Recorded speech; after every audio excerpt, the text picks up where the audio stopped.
जयंत पाटील हे मनाने महायुतीसोबत असल्याचा संजय शिरसाटांच्या वक्तव्यावरून दावे प्रतिदावे सुरू झाले।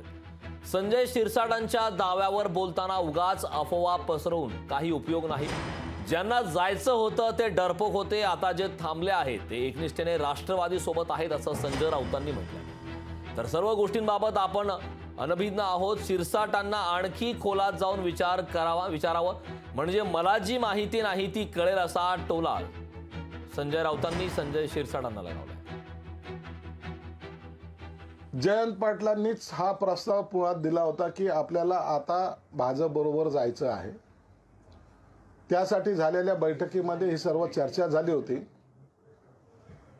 आणि आता आपण सर्वजण मिळून शरद पवार साहेबांना सांगू, हे सर्व बैठकीमध्ये त्यांचं ठरलं होतं। आजही जयंत पाटील फक्त शरीराने तिकडे आहेत, मनाने अजितदादांबरोबर आहेत असं माझं मत आहे। राहिला विस्तारचा प्रश्न ना, आमची जी माहिती आहे की ते येणार होते म्हणून विस्तार थांबला होता। ज्यांना जायचं होते ते डरपोक लोक,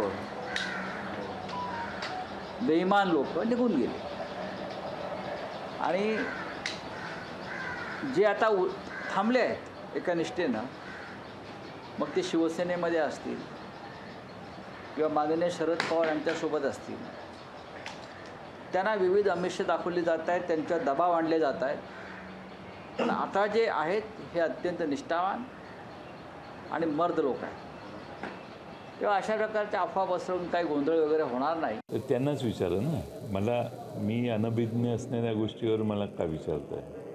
तर त्यांनाच विचारा ना, मी अनभिज्ञ असणाऱ्या गोष्टीवर मला का विचारताय?